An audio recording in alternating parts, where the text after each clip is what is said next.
Hello ladies and gentlemen, welcome to a Blaze casting presentation bringing you guys a game from DotaBro.com, the league here. We do have a interesting lineup going on through, I believe it's two Russian oriented teams. I'll check the names again real quick, but I'm here with my buddy co-caster Rainmaker. How's it going?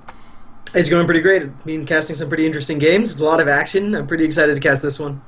Definitely. So let me double check what those two teams were there. Yeah. Well, one of them is not from China, and one of them is Rude Young Guys, so that'll be interesting. But did have some Russian speak going on through, so most likely that would be where they're from, as it is an international league there. So yeah, I just want to point out, like, DotaBro is a really cool league, because I've not seen too many leagues that are, like, actually purely international, where you can just, like, you know, be playing with random Europeans. Because, like, the one thing I really love about the Sunday Evening Cup Series X is that it's NA focused, right? Yeah.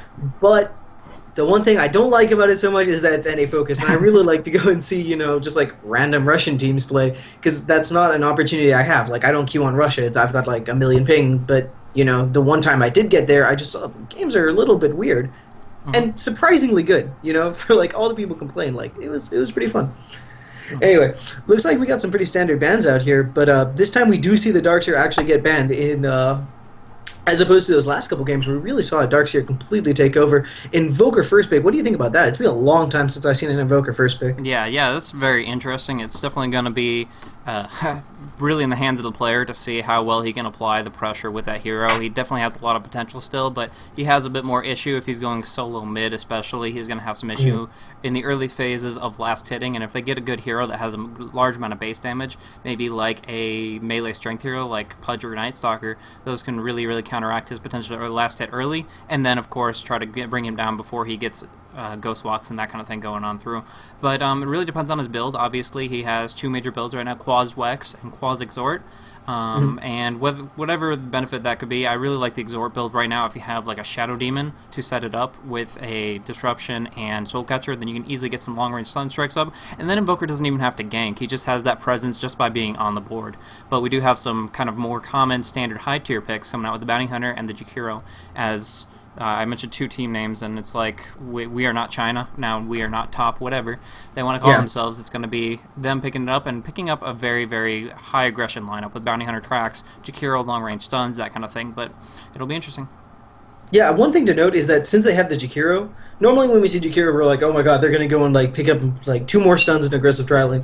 But the fact that they have a Bounty Hunter means that this is going to be a more defensive Jakiro, which, you know, the other great thing about Jakiro, and like one of the reasons he's such a crazy good support, is because he's so versatile, because Ice Path is one of the better defensive spells. Between that and Dual Breath, you can really go and protect your carry. So we might go and see something where like they use the Bounty Hunter. Okay, I was about to like mention Void, but wow, that is a sick lineup. I'll get to that in a second. But they might use the Bounty Hunter plus an aggressive mid to just get early pressure and then go and like farm up a carry like tremendously. I was gonna use Void as an example, but they pick up the Void on the other team who is not China. What was their name again? Do you remember? What? Well, we're not top. We're not. Oh, you mean the Radiant or Dire? Sorry. Yeah. Rude Young Guys. Rude Young Guys. There we go. So they go and pick up the Faceless Void. Now, one of the, you know, Faceless Void and Disruptor are like, you know, buddies. They're like super friends. And with that and the Invoker, if this is, you know, a Quas Wex Invoker, EMP, Chronosphere, Disruptor, Kinetic Field, Static Storm, it's a lot of AoE damage. And that is pretty interesting. Also, you can use Sunstrike to go if you have a solo mid Invoker and the Faceless Void is really aggressive with Sunstriking, you know, for solo kills early game. Sunstrike can really go and seal the deal on those. But we're just seeing a ton of interesting picks. It looks like we're going to have a Tinker this game from We Are Not Top. Awesome. Yeah, the Invoker can go for the Wex, and if he does, then the Tornado can easily set up a multi-hero Chrono, and that'll be really good. But a good thing for Invoker is that he won't have too much difficulty last hitting up against a Tinker. Generally speaking, Tinker just has a really delayed attack projectile, and of course not the best base damage either. So with that, Invoker and Tinker should be kind of neck and neck as far as the CS goes, if all skills are the same. But along those lines, those two heroes, once they get some solo experience, can do a heck of a lot for their team, especially Tinker once he gets those boost travels and moves around all over the map, just putting out pressure all across the board. So hopefully we'll see some awesome Tinker play, some awesome Invoker play, and some awesome stuff. Now I will mention that both these teams are below 1500 rating, so they have lost more than they have won. That doesn't necessarily, maybe they had a bad day or something like that, whatever. Yeah. But if not, then we'll just make fun of them, so that's fun too. This is, the power of casting for leagues. But one other thing to note is that like one of my favorite ways to run Tinker right now is actually in a protected safe lane. I believe that old MYM, back when Melk was on it, and more recently EG with Melk on it, had been running a protected Tinker. This, like, I say recently, but this was like 4 or 5 months ago. Mm-hmm. And if you just get fast boots of travel on him, like, just devote him free farm, right? He has nukes, right? He can just go like March Rocket like you would mid lane, but just give him protected farm, and then he can just like run around the map with fast boots of travel, pick up his golden experience, just by like clearing waves, and the rest of the team can kind of four-man Dota around that. So he can go and get his experience that way. It's not the most standard way to do it, but it definitely is a way to play Tinker. And I don't know if you really want to be putting a Tinker against an Exhort Invoker. If it's Quas Wex, like it's pretty much like anyone's lane, but it's a little bit tricky there. Great bans also coming out from Rude Young Guys. The Tidehunter and they're basically eliminating any chance of them going in aggressive tri lane with the CK, and the Tidehunter is just great counter initiation against Void because he can be out of range of the silences and the EMP and stuff and still get off sick ravages. Sure enough, sure enough. Now, interesting bans coming out from Rude Young Guys, the Chaos Knight and the Morphling specifically. They already have the Faceless Void in the field. That's a lot of potential disable with the Physical Bash as well as Chronosphere. And of course he plays the item-dependent hero, the #1 carry role. But Chaos Knight and Morphling, putting it out on the enemy team, pretty much that means that they expected those to be picked up, obviously. Right. Along those lines, Tinker and Bounty Hunter are relatively item-dependent. Tinker more so, I believe, just based on the fact that once he gets that Scythe of Vice or Force-Staff Blink Dagger mobility build, whatever he goes for, once he gets those items rolling, he's going to have a lot more potential. And really, where Morphling is as a hero shines is much more in a split push role. And if their lanes are already being split pushed all across the board, if everything goes as intended and he goes for lots of Mars Machines action, then I really don't think Morphling would really synergize with that kind of a lineup. So that's going to be taken out. But interesting support picks, the Warlock and the Lion, both rather unorthodox given the current meta. How do you feel about those? Now Warlock is not very good, especially against a Bounty Hunter, because Bounty Hunter doesn't often pick up Diffusal, but that doesn't mean he's a bad Diffusal carrier, right? The Purge really synergizes with the fact he wants to go and like track and kill people. So I think we're just going to see a Diffusal Blade on the Bounty Hunter and just like, a fairly useless Warlock. The Upheaval channel with like they're going like Wombo combo, right? Like I would not be surprised to see some other random big AoE hero who, I can't think of right now, to be honest. But if they just go and pick up like more AoE, like maybe a Sand King, like just go deep. Yeah, I was going to point out that they don't have Undying banned or picked just yet, and if you put if people in Chronosphere and Kinetic and get like a 7-second Upheaval down, and then have the Undying stacking Tombstone the entire time, that'll do it. But I mean, like, they're basically relying a lot on the Void, and we saw a little bit of the dangers of relying too much on just AoE teamfight in the last game, where if it doesn't work out, you're going to be in a lot of trouble. And similarly, Broodmother. Okay, this is actually really clever. Now they have some like split push to go with it. So either you go and deal with this crazy team fight, right? Yeah. Or Broodmother's going to take down your towers. Really smart pickup.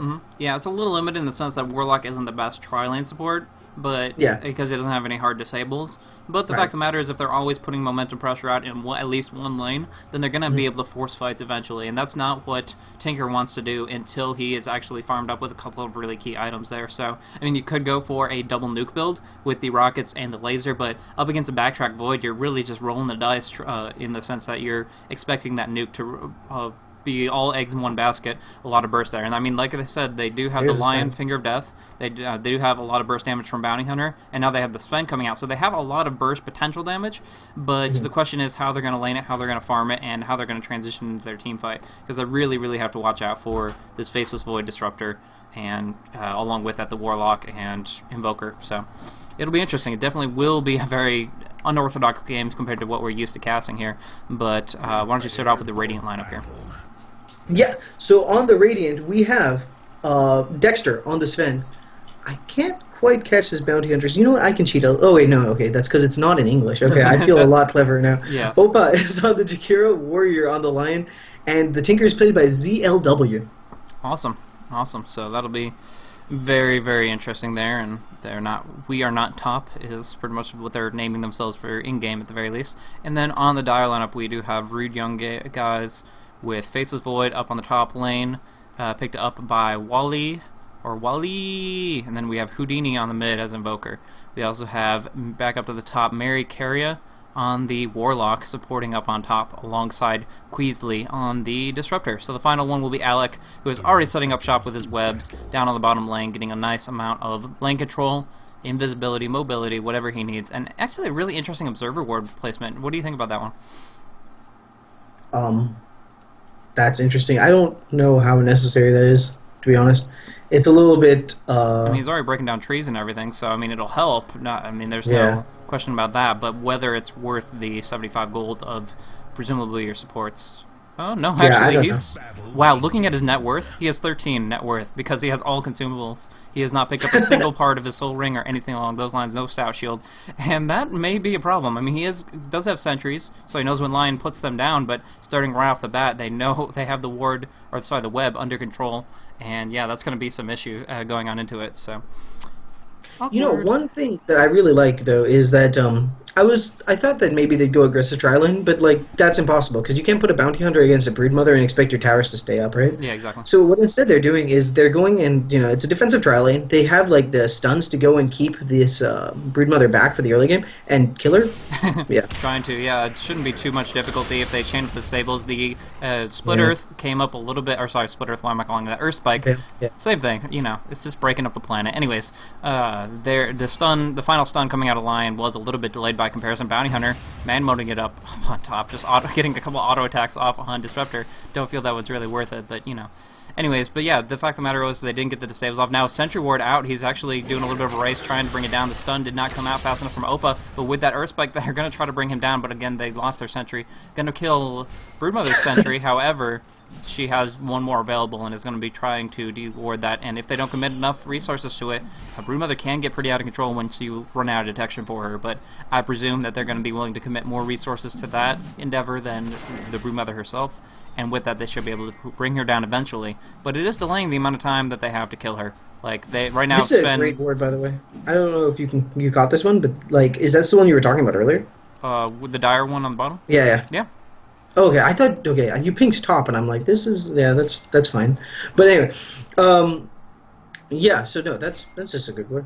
Actually, I take it all back. With those trees down, like, you can always go and keep track of when they're pulling, so you can go a lot further up in the lane than you would be able to otherwise, which I think is the point. Yeah, exactly. Because I think he actually, like, doesn't mind if Radiant pulls as much, because if they're not pulling, right, they're going to be sitting on him, and what Broodmother wants more than anything else is just to get experience at this point. Yeah, but of course with stacking and pulling does come an amount of the denial of creeps, which will push the creep equilibrium back towards the Radiant Tower, and that'll put her in a very unfavorable position indeed. But right now, sitting at level 2, she's not the worst off, but it is going to be Bounty Hunter, who's getting a little bit more experience per minute.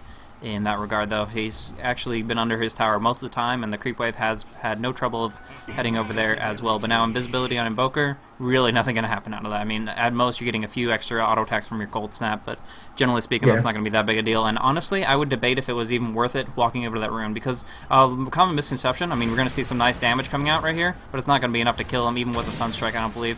So, like I said, was going to say, a common misconception as solo mid players is that you need to get every single rune, and that's not at all true. I mean, denying a rune from somebody who's running bottle and needs that to sustain in the lane, really big, as well as getting it for yourself, but in general, that invisibility accomplished very, very little for him. A couple extra auto attacks, like I said, and in the end, I definitely think he could have just benefited more from getting some solo experience. One thing there, though, is since he doesn't have vision of the bot, right, it's got a Radiant Ward on there.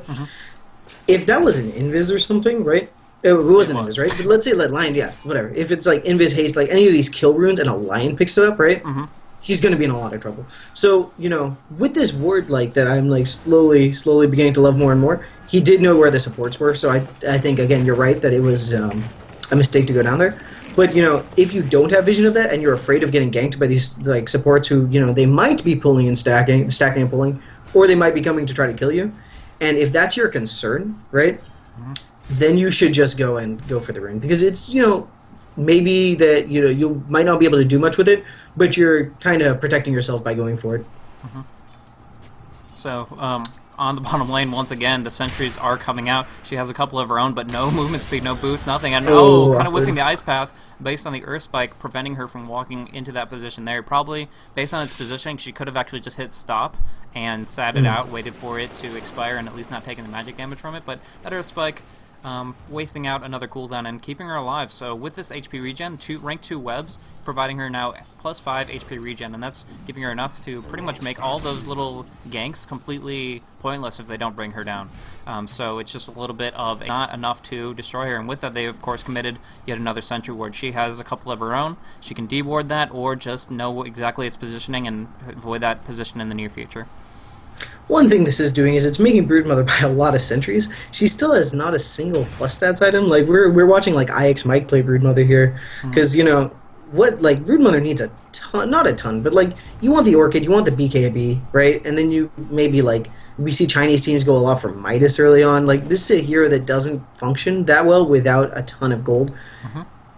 Since in the late game, if they come to try to kill you, like when this line hits 6, you know, he's not going to need a Jakira to set up. He's just going to walk in, you know, hit her a couple times and ult. So, and, you know, it's without an Orchid, she can't really protect herself. Well, I agree with that sentiment in general, but in this specific game, looking at their lineup, they already have the Faceless Void on the board. What is he's going to really do to a Sven? I mean, there's just a bunch of factors that you have to keep in mind that I think they're really just going to be looking for a utility Broodmother. Somebody can maybe pick up drums, go for Incapacitating Bite, get some nice mischance on the Sven prior to that BKB coming up.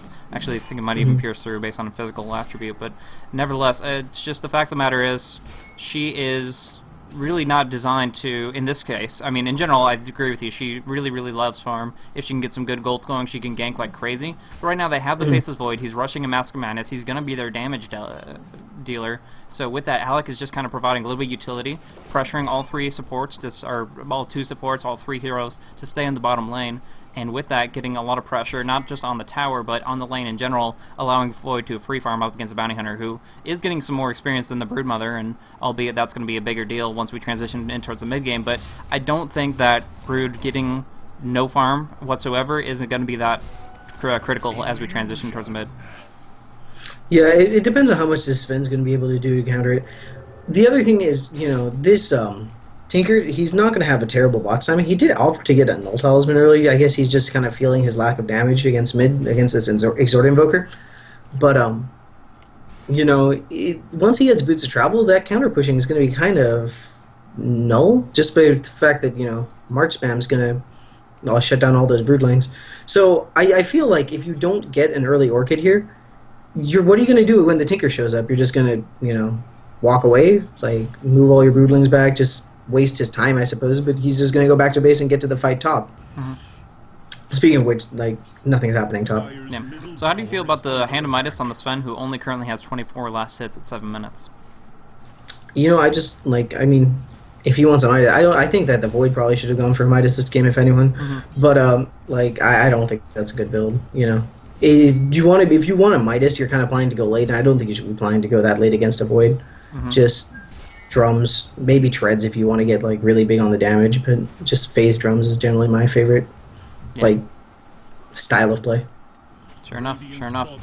But one thing that we kind of have to look at a little bit is how much the Broodmother is costing the supports. The fact of the matter is, if the carry doesn't get farmed, who is? I mean, he's going to get the Midas, and that's going to be a big deal, but really, one thing that's really important to kind of fortify your pushes and reinforce them, more so, is the fact that you have really good supports that can, you know, pop off a Buckler, have a Basilius going, maybe summon up some creeps, or get some good pressure out. And right now we're sitting at, I mean, all those supports are around level 4, level 5. That's not that big a deal, but the amount of money the line has committed, he's not even going to have barely boots, not Magic Wand, for a long, long time, and that's going to be a major deal when they look at team fighting. And so Tinker can prevent a push really, really effectively, but as far as pushing and trying to end this game early, I don't know if that's going to really be a viable option with the amount of gold that's been going out on the supports. I mean, looking at net worth, Lion is sitting at literally 400, so that's not exactly what they're looking for. But now looking for a gank on the bottom. Maybe this will be the one that counts. They do have enough disable. Another Sentry Ward does come on down just to try to bring it down.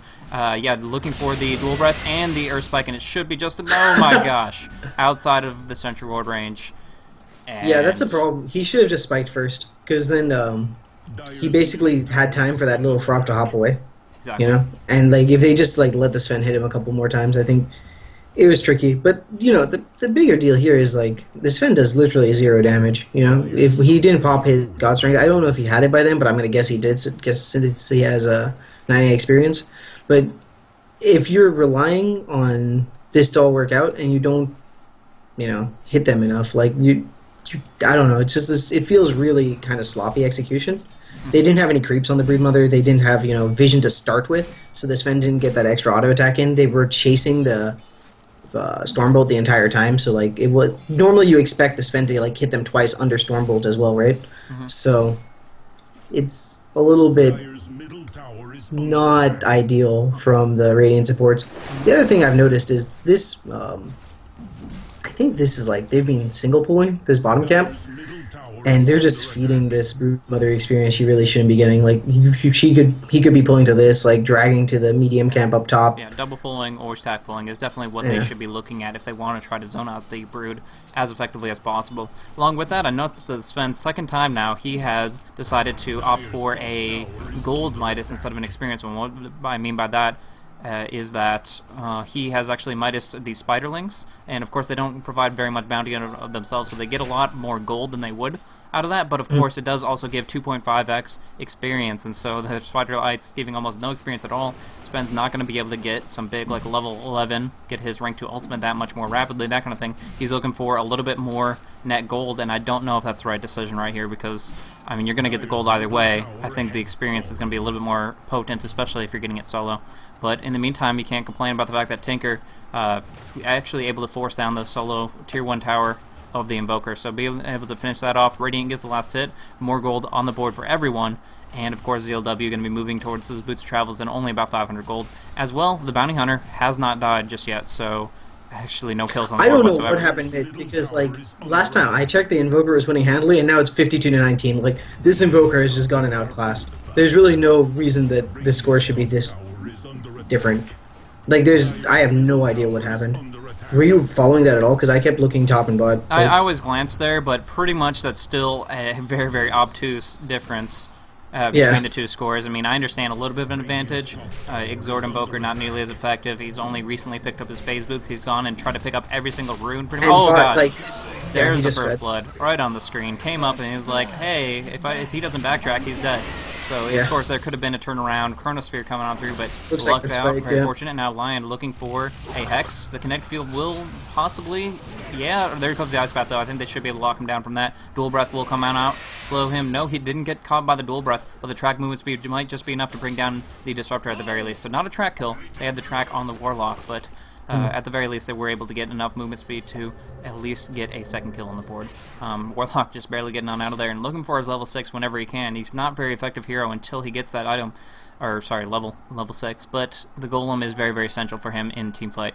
Now looking, Tinker is hasting towards bottom. He sees Alec on low life, last hitting creeps, and he's going to look to nuke him down. He does have maxed out rockets, but if he goes invis, then those will immediately stop chasing down. Instead, he's going to actually look to kind of push past the tower and then just go right back to what he was doing before. He doesn't want to risk that boost of travel money. 1900 is what he's sitting on, and he really, really wants that gold. So it's going to allow Broodmother to pick up Soul Ring and look for treads, but other than that, not too much happening across the board here.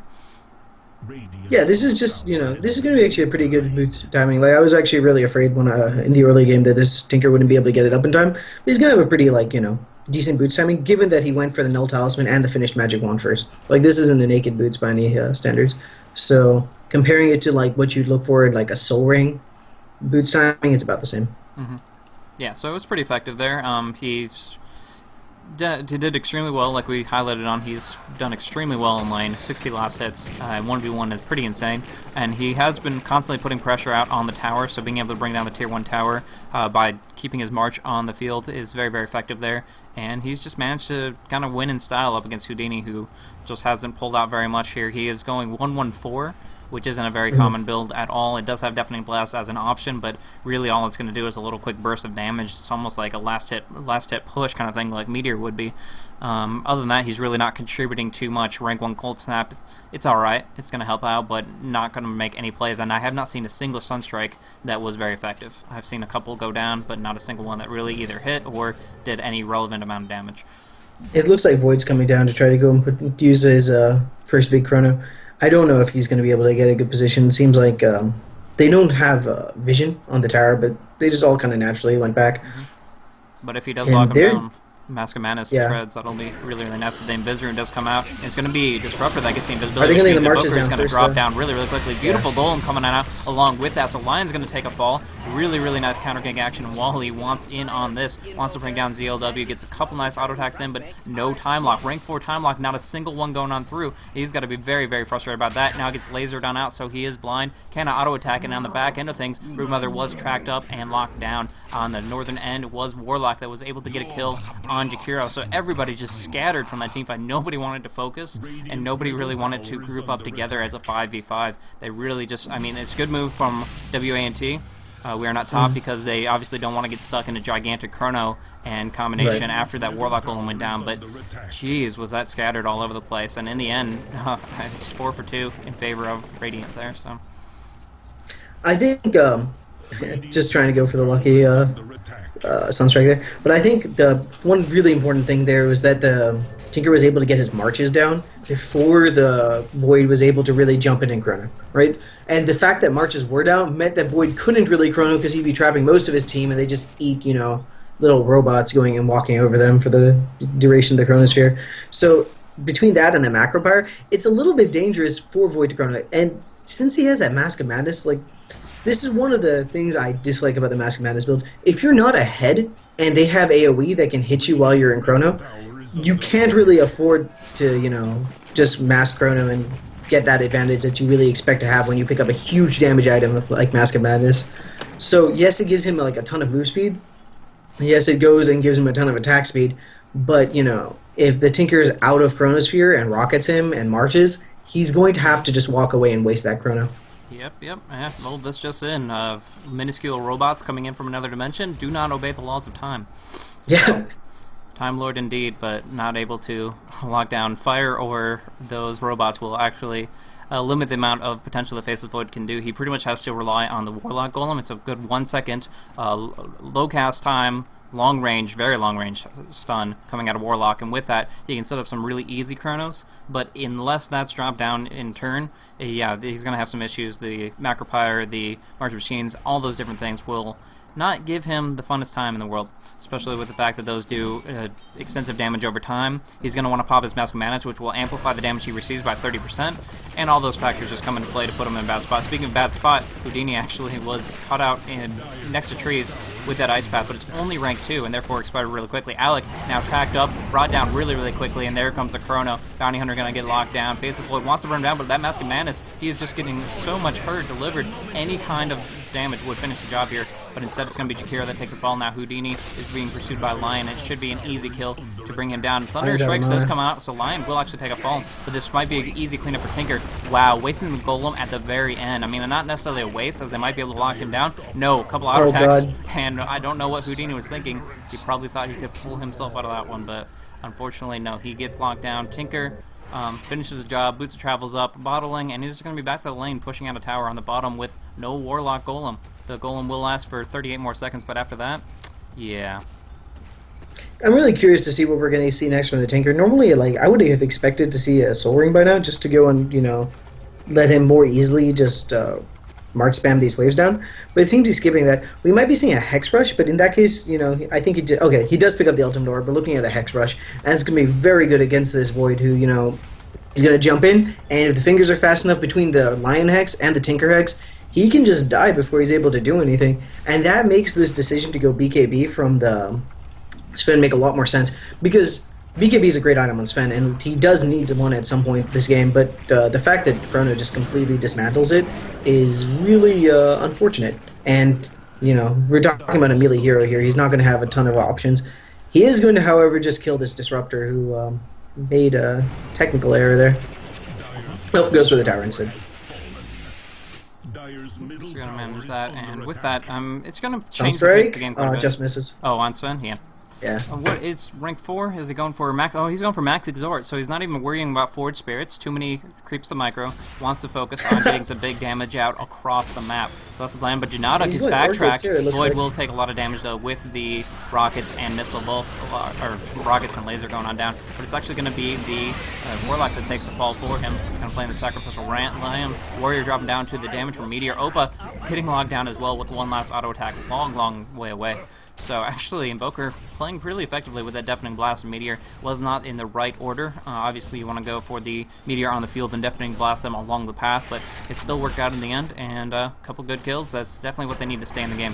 Now, Cold Snap coming out on Tinker. He is trying to do some nice auto attack damage, but he is tracked up underneath the March Machine, so he will take a lot of damage from that. Laser will increase that. Alec on low life. He needs it. Auto attack. The lifesteal will not manage it, so he pops his ultimate and then just dies anyways, and Houdini has to flee for his life as he is tracked up on only 250 life. Yep. Meanwhile, Sven farms bot. So, you know, like, they're having all these awesome engagements, and their primary damage dealer isn't even there yet. So, it's getting into an interesting position for Dire. They still don't have another item besides the Mask of Madness on Void, and that's slowly going to become more of a liability than an asset. Because if he doesn't get something to either, like, really increase his damage, like crit or something, right? Or get something that, like, kind of helps him increase his damage. Like, he could get a BKB now, and I think that might actually, yeah, just picking up a BKB, increasing his survivability is probably what he wants to do. It's an interesting choice, though. We kind of have a little bit of the issue that the Gyrocopter had a little while back, a couple games ago now, is the fact that there are still a bunch of things that go right on through that magic immunity. He will nullify most of the damage and disable from Disruptor, but there's still the Warlock Golem to consider, the Faceless Void Time Lock, and I believe also the Broodmother will be able to in-cap fight on that, despite the BKB, because I believe it's a unique attack modifier, so that's generally how they apply. And one way or another, it's going to be meaning that the BKB doesn't do all that much. And looking at it right now, it doesn't say anything about BKB, but it's UAM. He's about to die. Oh no, he goes and BKBs the Sunstrike. That was a pretty nifty play there. I think he was just trying to get the save himself from Broodmother, but coincidentally. I think he was trying to avoid the spawn spiderlings, but was able to avoid it in the end, so that's very nice there. But they don't have follow-up detection. There is a laser coming out after he does pop off a web, but getting enough movement speed, he will get on out of there, and the Sentry Ward just a little too late. They really need to pick up some dust if they want to keep tabs on him. I mean, the sentries are effective, but the dust is what they need if they want to try to keep him locked down beyond just a single position. Yep, Medallion's now up on Bounty Hunter, so I wouldn't be surprised to see like a Roche attempt in the near future and then a pretty big push. While you were talking about the BKB on Sven, like having some problems, I gotta say, picking up a BKB on Void right now is probably the way to go. It looks like he's going for crit, but you're sitting on 967 HP. Like, if you don't backtrack everything when you have that mask on, you're just going to die. Reduce that by 1/3 just by activating Faceless Void, the Mask of Madness. I mean, he doesn't try to switch to Agility, which in this case is a good option, based on the fact that you have such low life, but all in all, that is still, I mean, you're talking about 600 health pool up against a couple really, really bursty nukers. If you don't backtrack a Finger of Death, he has like half your health at least. Right there. Dexter kind of caught out right here. Cold Snap, he is going to pop the BKB and go aggressive on Houdini, and with the Warcry, he actually probably will be able to lock him down, but a creep block all over the place. Now there is a nice little heal. He does pop the Ghost Walk, and he doesn't get tracked, so Dexter is actually going to take a lot of damage here, getting it slowed down by the Ghost Walk. One more auto attack. No, the Thundering Strikes will get the last hit on that, and Bounty Hunter with that haste rune is just going to run for his life. Now getting glimpsed out of invisibility. I don't know, but anyways, no, it was interesting exchange overall, but really, really good timing of the Ghost Walk, at least knowing those fingers, the QQ Walk, pulling on out before the track comes on through, and that definitely saved his life right there, and he's gotten a lot of health. I guess that was from the Warlock heal, so. Yeah, it looks like this Invoker is also going to go Orchid, which makes his decision to max out Exert make a little bit more sense, because he's going to be doing quite a bit of right-click damage, but we're looking at a team of heroes that hit very hard, and like plus a Warlock and a Disruptor, I guess. So, you know, they're good in their own way, but you know, they don't quite hit as hard. But the primary damage is this Broodmother, right? This Void and the Invoker have like almost no survivability. They're all sitting at like sub 1,000 HP, and hoping things go well. I don't see that working out too much because they just can't tank the AoE. Firstly, they can't tank the AoE, right? The Macro Pyre and the Marching Machines is just going to shred them. On top of that, there's a lot of single damage, like burst nukes, like Shuriken does a lot of damage. Lion Finger does a ton of damage, so that's also there. Then when this Sven goes and finishes his Mask of Madness, and he already has the BKB and Midas, so he's like way up on gold from this Faceless Void. So when he finishes his Mask of Madness, he's just going to go run at them and hit them a lot, and they can't tank that either. So it's going to be really tricky, and here we're going to see some of that. Wow, yeah, a lot of damage coming on through the Bounty Hunter, just completely shredding that Disruptor. Saw the Janata, and then following that up with the action from the... Have you seen a Fiery Frog leap? Because I have. Well, there's a courier. There is a Flaming Courier, but no, I think it was on the pan of my screen. Maybe the viewers got it, but I was focused more on the exchange with tracks and stuff like that. But yeah, no, it's interesting, that's for sure. Infernals, like Frog Infernals, are probably the most beautiful thing I've ever seen. Excellent. Don't tell my girlfriend. There you go. There you go. Anyway, so it looks like they're going to go and kill the Void now. Yeah, that's pretty much their plan, and with only rank 2 Time Walk, I don't see anything that will stop that from happening. And there's a big Chrono, double crit. Holy, focus the line, what are you doing? There we go. Casual. Well, that was interesting.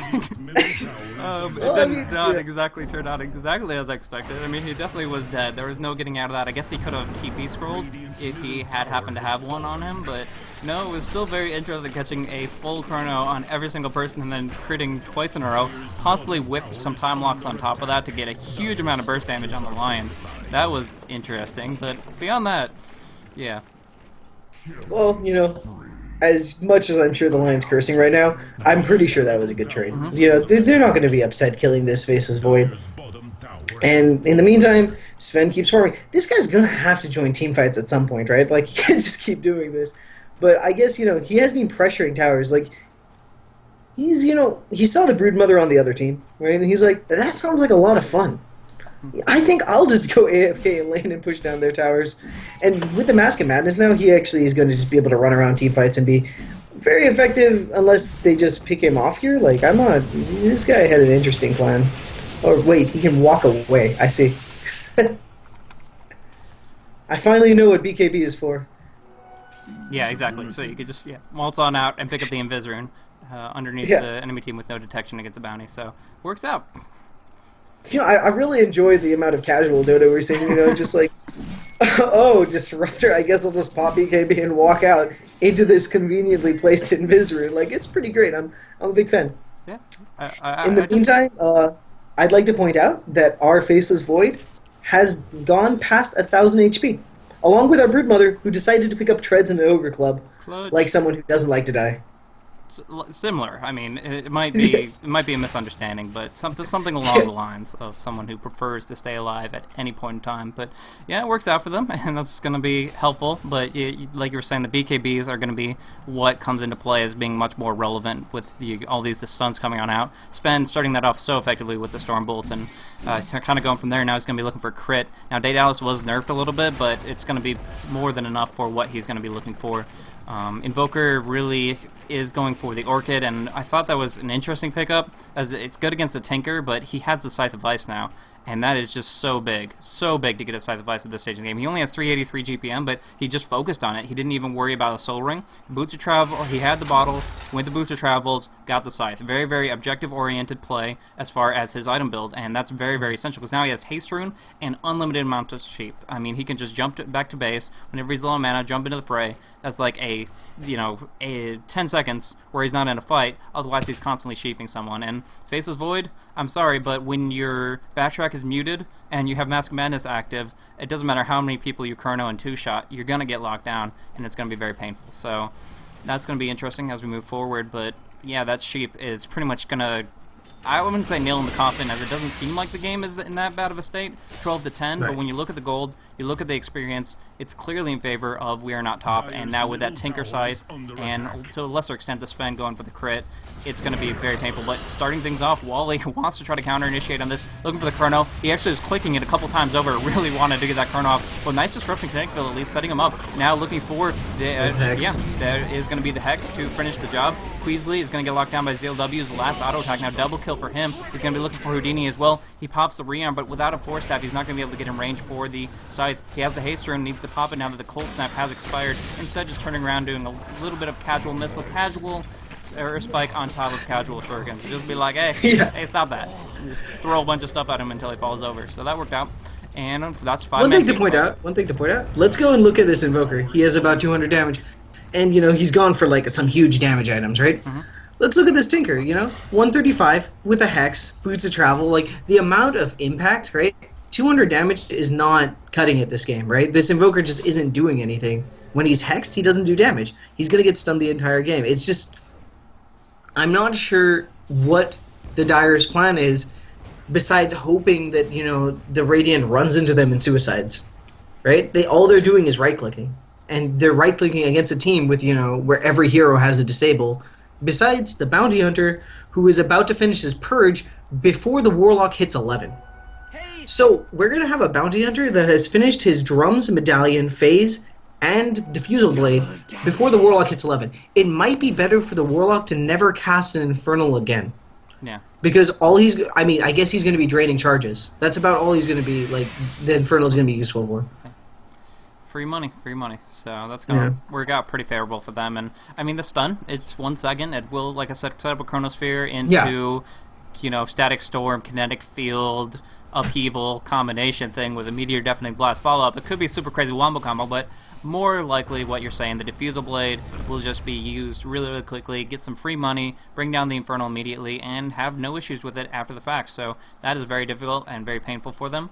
I don't think the mana drain will be that big a deal. I mean, it's a little bit of a damage boost, but it really, I mean, Invoker has plenty of intellect now, especially since he's gone Exhort. He's actually sitting at a very high amount of intellect, over 80, and with that, it's just not going to be that big a deal whether or not he burns the mana. What's going to be the big deal is that Purge, whether to lock down a kill or more likely just to bring down that Golem, which is yet to be ranked 2. Right now, the experience per minute is so much more in favor of the Radiant. Tinker, Spen, Bounty Hunter, all doing extremely well. Broodmother, not the worst in the world, but I'm surprised this Invoker isn't as focused on experience as he should be, because it's such an experience-reliant hero. I mean, you get levels, you get more points in your elements, your spells become better. It's one of the few heroes that can actually say that their spells become better as the game goes along, and with that you need to focus on experience in order to keep that advantage rolling. And unfortunately right now he doesn't really have that option. He's sitting 5-man Dota because they have to defend on this very, very rapidly pushed tier 2 middle, so it's gonna be interesting. One thing that they're able to do is go and like push down this bot lane with the Broodmother.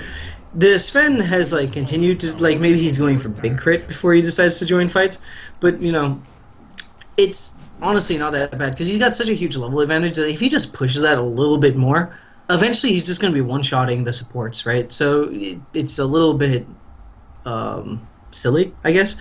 But if he's got like rank 3 God Strength, so he might be able to one-shot this Disruptor. Like 800 HP is just not a lot when you're playing against this kind of Sven. More than that, the other thing Diffusal does that I completely forgot about is that Insatiable Hunger, the Broodmother ulti, you can purge it. So this Broodmother actually won't do damage if the Gondar goes and purges her. So this is one of the better Diffusal blades you can actually buy, because it can get rid of the Golem and the Broodmother, and both of those are targets that generally teams like have to buy Diffusals for.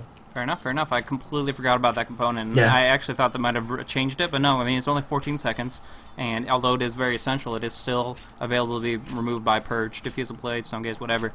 So that's going to be a big deal going on through. The fact of the matter is, whoever he puts it on, the Golem, somebody that they just need to slow down. I mean, even the Faceless Void, keep him from running. It just gives that much more time to burn him down. But they're going to be looking for the Broodmother, and there's really not so much she can do. Now, question, as far as Purge, does it purge offensive debuffs like Track, for example? It needs a Shuriken. Yep, Shuriken will stop the TP down on bottom. Yes, you can go and Diffusal yourself. Yeah, I understand it purges Track if you cast it on yourself and it's an enemy Bounty Hunter, but what if you're the Bounty Hunter with the Diffusal? Yeah, it purges the same for everyone. That's what I thought. So yeah. That'll be a little awkward if the Broodmother gets away just by visiting it out. It's like, I totally had him, guys. I didn't want him to lifesteal. That's, one of those unfortunate situations. One thing I wouldn't mind saying, okay, great. Actually, this Tinker is like after my heart. We're going to be seeing a Shivas on Tinker, and that just, the decrease in attack speed is going to really, really hurt the Dire side. Yeah. It's kind of coming to the point that they're playing this out slowly against a Void, But when you're playing it out slowly against a level 12 Void, when you have a level 18 Sven, it's okay. Like, that's fine. You know, you can go and be a little bit more careful. It seems that the Disruptor's gone and picked up a gem in the meantime.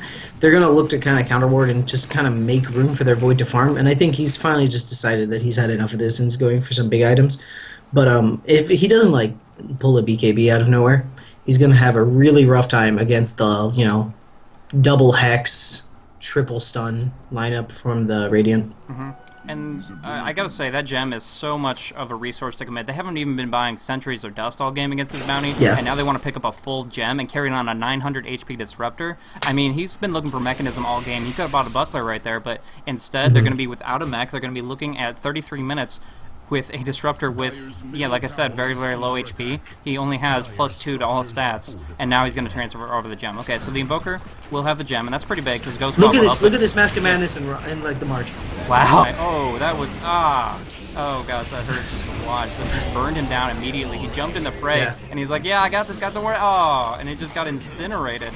And as much as you can backtrack, oh, nice chrono at least. He might be able to bring down the Sven. He's going to look to. Mask of Madness was popped on the Sven as well, but now he doesn't have enough to bring him down. He doesn't have the farm, and now with that Stormbolt, Ice Path, Dual Breath, and Earthspike all on top of one another, they're just going to throw some fire down and, yeah, finish the job. So Ultra Kill for Dexter in the end, and with Warcry, you can just tank up so many auto attacks, even with the Mask of Madness. So that's why that's actually viable to get a Mask of Madness relatively early on his Sven, is because he can become immune with the against magic damage and tank up a ton more physical damage with that +16 bonus armor, but not exactly the same for Phase of Void unless you're like the luckiest man alive. So he got locked down hard, jumped in, initiated, bought back, initiated again, and every single time it just didn't work out for him favorably. So very, very painful, and I can't imagine they're going to be able to come back from this now. Yo, God bless this Sven, though. They go and wipe their team, right? The Tinker starts pinging mid-tower. He goes and farms a large camp, and then immediately TPs top to farm that. Like, this is a man who gets it. Like, in his heart, he knows what he wants, you know? Oh, man. He's probably just yelling at his Jakiro right now for taking the farm bot. Like, seriously. Yeah, what's this guy? He's already got 4 stats? That's too much money. Yeah, no, seriously. That's an item with stats. Yeah. This Disruptor, he gets it. He's got the one branch. I'm actually surprised he went the BKB Daedalus Mask of Madness. He probably just misclicked, because he was definitely looking for 3 Battle Furies. Right, yeah, definitely. So, yeah, Secret Shop too hard, I'm guessing, is probably the more of the story there. But, Warlock almost getting that hood might give him a nice little bit of magical damage mitigation, which he can turn into a pipe now that he already has the headdress available, but unfortunately that's really an item based around over time regen, and right now what he needs is baseline health. I mean, a Vitality booster might actually provide him much more survivability, since he's still, despite having the hood, 2-shottable by Sven if there's a crit involved, so that is interesting. Well, no, he's actually 1-shottable if it's a cleave, right? Oh, they nerfed cleave damage, right? They nerfed it, so it's not as effective. But still, I mean, one way or another, the guy dies fast. I don't care if it's 2 sword swings or 1. It's gonna be painful. And now, actually, Tinker going in a bad spot. He does pop off a sheep on Wally, but he is cold snap for the time being, looking for the Chronosphere. They want to bring him down. Why doesn't he chrono? This is his only chance to kill this Tinker, who's been farming all game long. Go, Void, go! Well, Tinker already lost his spree, so it's like basically not even worth killing him Obviously, anymore. Just never even worry about it. Oh, nice deafening. Stops the boost travels, and he's going to drop down, so didn't even have to pop the ultimate. Nice action there, fortunately. The Invoker was able to stun out that travels within the trees, so effective, and bringing it down. But now, Dust does pop off. They're looking to bring down the bounty. Cold Snap goes on out, and they do have kinetic field up, so he's going to get dropped. I mean, technically, if he had Shadow Walk available, he could defuse all that dust, but now, Chrono comes on through. I guess a couple, actually, Dexter trapped in as well, so all 3 are trapped up. Warrior's dropping down fast, but the mech is available. That's the importance of having money, and now he's going to get disabled out and possibly even get away. No, he does get dropped down by Spawn Spiderlings coming out of the Broodmother, but it's still triple kill. Okay, Invoker got it, whatever. But it's damage, and the fact of the matter is they're committing a lot of resources, and this is a really big fight for them, don't get me wrong, but it could have gone a lot better if they had done this like 20 minutes ago. The fact of the matter is they got a really good Golem, a really good Chronosphere, and there's no reason they couldn't have done this 10 minutes into the game. They had the ultimates, they had the potential, and they have the team fight lineup, and they just got picked off over and over and over, and didn't really play as a team, as a unit. And so Rude Young Gamer, or guys, is it's obviously struggling. I mean, as far as last hits, we've been joking around how much Sven has just been focusing on farm as much as possible, and yeah, the farm didn't save him while he was permanently disabled in Chrono, but I still think that he has way too much of an advantage for Faceless Void to overcome without much more of that happening. I mean, if you get 3-man Chronos, it's great. It's a great teamfight mechanic, but the gold, just look at that gold graph, even with that little slant, it's 38 minutes of the game, and that Tinker just has to be in a good position. Get a 4-staff after that Shiva's finishes. Actually, maybe a bit 4 in my mind, but obviously he wants to finish the Shiva since he has 2 out of 3 components. That's not the point. The point is, if Tinker is in a good position, gets a couple marches off, gets a sheep on the Faceless Void, since he still doesn't have a BKB, it's not going to be difficult for them to win the fights. It's just they have to engage it appropriately and not get overconfident like they were there, in my opinion, because Bounty Hunter started things off, and he put himself in a position that he didn't need to be in. Well, you know, I think okay, casual BKB yeah. on Wildkins, you know? The Sven there? Yeah, they're tough. Tornadoes everywhere. You never know. But it was just really, like, the Sven got caught he got just the tipped, right, on that Chronosphere, and that meant he also got wailed on by the Infernal, and if Infernal doesn't get stopped, it does pretty decent damage. Like, I think, yeah, it's got like 100 damage, the Ambient Burn is like 100, so, you know, it was just kind of hitting him the entire time. He had his mask on, because he was trying to just, like, run past the team to get to the back line. It looks like he's going for a heart now. I was about to suggest that maybe has he finished it? Jesus Christ. Okay, no. He's almost finished his heart. Yeah, not that farmed. Yeah. While, like, we have been talking about this Sven maybe farming a little bit too much, at least he's farming well. Like, he is hitting these creeps. Like, this is a pretty, like, what's he at, like 300? Yeah. Like, it's not like he's AFK on one lane and just waiting for the next creep wave to come. He's over all across the map. He's popping his Warcry. He's staying mobile. His team is at an advantage. They're going in 4v5, no problem. Might not be able to bring down the Booker here, but that's not that big a deal. And in general, he's just been, he goes in the fights that he's needed in, and the other ones he's where he needs to be, which is getting the gold, getting the creeps, and although he could possibly have already ended the game by now, the fact of the matter is he's securing an advantage, he's getting the gold that he does take advantage of by buying good items. I was joking about 3 Battle Furies, but he has not only standard Sven items, but optimal ones in this case, because other than a little bit of Disable coming out despite the BKB, he is avoiding a lot of magic damage, and he's still delivering a lot of hurt with the crit, with the attack speed. So that's what he's really looking for there, and it's generally been very, very favorable for him. He can get a little bit more out of a couple more items and farm a little bit more, but honestly he can do whatever he wants because he's been farming very effectively. He's not just, this is a pretty huge fight though. Nice fight going on through. The Chronosphere does come out onto the, wow, that is just so much damage being taken just from March. Right on top of the Roshan. Now they're going to try to fight for the Roshan, but he cleaves down the Faceless Void in turn. So he actually, the Radiant gets the kill on the Rosh, he gets the Aegis, so he gets the kill just by auto-attacking the Rosh. He casually killed the Faceless Void at the same time.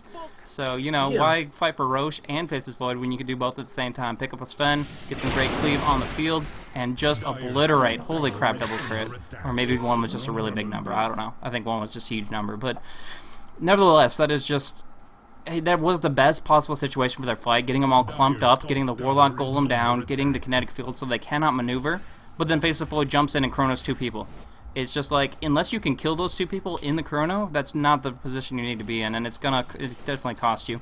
So they did get a few kills, but the last man standing, or second to last, is going to be a Sven, and that's what counts, because now he has a Heart, he has an Aegis, he has a Daedalus, he has a Mask of Madness, he has a BKB. I'd sell the Mask of Madness, look for the Satanic, but, yep. Yeah. Yeah, he hits very hard, I think, is the crucial thing. Moral of the story. I think what Sven has accomplished his goal of hitting very hard. If he gets one attack off in the team fight, I think, you know, he's going to get a triple kill. Like, it's getting to the point where it's absolutely absurd. And it's not like his backline's doing poorly. Like, this Lion has, you know, mech. He's going for pipe. The Jakiro had his 4-staff a long time ago. He's going Yules now. So they have, like, the people to set him up. And he's just gone and, like, farmed to the point where, you know, if he gets any setup at all, he's going to just, like, kill the other team. Like, crit or no crit, it honestly almost doesn't matter at this point. No, I don't know, man. Wally is picking up that 42-minute no BKB Daedalus, so if he can get Why is he doing Chronos, this to me? I don't know. It's just, like, comedically exemplifying exactly what we're talking about. And it's like, that kind of, it's like, this should be like a public service announcement. This kind of thing can be avoided. Buy your BKBs, carry.